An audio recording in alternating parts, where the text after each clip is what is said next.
હવે રજૂ કરીએ છીએ પ્રાસંગિક. વિષય છે ગાંધીજીની સાર્ધ શતાબ્દી. સંપાદન અને પઠન કલ્પના શાહ. સમગ્ર વિશ્વની માનવજાતને સત્ય, અહિંસા અને પ્રેમનો અમર સંદેશ આપનાર વિશ્વ વિભૂતિ મહાત્મા ગાંધીજીની આજે 151મી જન્મજયંતિ છે. સમગ્ર વિશ્વમાં આજે અહિંસા દિન મનાવાય છે, તો ભારતભરમાં મહાત્મા ગાંધીજીની સાર્ધ શતાબ્દીનું સમાપન થઈ રહ્યું છે. આજે રાષ્ટ્રપિતા મહાત્મા ગાંધીની 151મી જન્મજયંતિ સાથે તેમના 150 વર્ષની ઉજવણીનું સમાપન થઈ રહ્યું છે.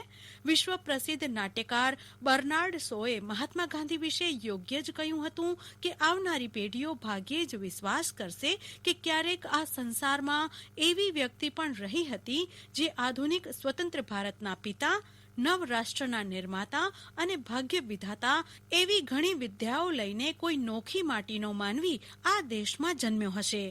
વિશ્વના બીજા એક પ્રખર વૈજ્ઞાનિક આઇન્સ્ટાઈને ગાંધીજીના વ્યક્તિત્વને સુંદર શબ્દોમાં ભવ્ય અંજલિ અર્પી છે. 2 ઓક્ટોબરે બે મહાન વ્યક્તિઓના જન્મ થયા હતા, જેની સામે આખી દુનિયાનું માથું ઝૂકી જાય છે. તેમણે પોતાના નવા વિચારોથી દેશ અને વિશ્વને નવી દિશા આપી હતી, જેમાં એક હતા રાષ્ટ્રપિતા મહાત્મા ગાંધી અને બીજા આપણા ભૂતપૂર્વ પ્રધાનમંત્રી લાલ બહાદુર શાસ્ત્રી. જય જવાન જય કિસાનનો નારો આપનાર લાલ બહાદુર શાસ્ત્રીનો જન્મદિવસ પણ ગર્વથી મનાવવામાં આવે છે. મહાત્મા ગાંધીને 20મી સદીના મહામાનવ તરીકે આખી દુનિયા સન્માને છે. ગાંધીજીના નિધનને 7 દાયકા થવા આવ્યા પછી પણ ભાગ્યે જ કોઈ એવું વર્ષ પસાર થાય જેમાં ગાંધીજી પરનું કોઈ પુસ્તક પ્રકાશિત ન થયું હોય. ગાંધીજીએ દેશને આઝાદી અપાવી, એના કરતાં પણ મહાન વાત એ છે કે તેમણે સમગ્ર હિન્દુસ્તાનની જનતાને દેશ માટે સજાગ અને સક્રિય બનાવી હતી. દેશના લોકોને સત્ય, સાદગી, સ્વાવલંબન અને સ્વાભિમાનના પાઠ ભણાવ્યા હતા.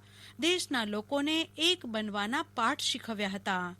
1869ની 2 ઓક્ટોબરે મોહનદાસ ગાંધીનો જન્મ થયો અને પડોશમાં આવેલ ગોકુળદાસ કાપડિયાને ત્યાં કસ્તુરબાઈ પણ જન્મ્યા.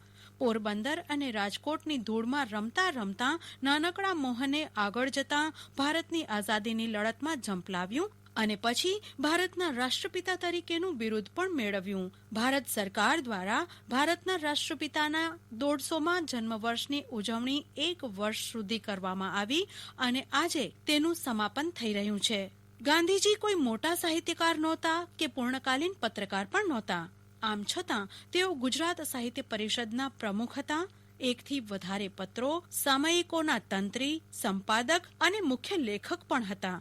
તેમના લખાણો ભારતભરની તથા વિદેશીઓની અનેક ભાષાઓમાં અનુવાદિત થઈ વંચાતા રહ્યા છે અને તેમની આત્મકથા આજે પણ સૌથી વધુ વેચાતા અને વંચાતા પુસ્તક તરીકેનો રેકોર્ડ ધરાવે છે. હકીકત એ છે કે ગાંધીજી આપણા જેવા જ એક માનવી હતા, પરંતુ પોતાના વિચાર અને આચાર દ્વારા એ મહામાનવ બન્યા. અન્ય માનવીની જેમ તેમનામાં પણ ગુણદોષ હોય તે સ્વાભાવિક છે, પરંતુ સ્વ અને પોતાના અહમને ભૂલાવી તેમણે અહિંસા અને સહિષ્ણુતા અમલમાં મૂક્યા. કોઈને પણ તેમનાથી ભય કે ડર ન રહે તેમ તેઓ જીવ્યા અને તેમની હત્યાના દાયકાઓ પછી પણ ક્યારેય તેમના ચાહકો કે અનુયાયીઓ દ્વારા તેમની નિંદા કરનારાઓ સામે હિંસા આચરાતી જોવા નથી મળી અને આવી સમજ અનુયાયીઓમાં કેળવવી એ એક વિરલ ઘટના છે. આજના જમાનામાં ગાંધીજીની પ્રસ્તુતિ 1 સદી પહેલાની અંગ્રેજો સામેની લડત વખતે હતી તેનાથી અલગ પ્રકારની જ હોઈ શકે. તેમાં ઓછી કે વધારેની ગણતરીઓ ન હોઈ શકે. ભારતીય ઇતિહાસ અને ભારતીય સંસ્કારની ઉજળી બાજુ અને શ્રેષ્ઠતાઓને 20મી સદીના ભારત અને વિશ્વ સમક્ષ રજૂ કરવાનો શ્રેષ્ઠ પ્રયાસ ગાંધીજીએ કરેલો હતો. આવા મહામાનવ મહાત્મા ગાંધીજીને એમની 151મી જન્મજયંતિ નિમિત્તે સાદર વંદન. હતા પ્રાસંગિક. વિષય હતો ગાંધીજીની સાર્ધ શતાબ્દી. સંપાદન અને પઠન કલ્પના શાહ. પ્રસારણ આકાશવાણીના ભુજ કેન્દ્ર પરથી કરવામાં આવ્યો.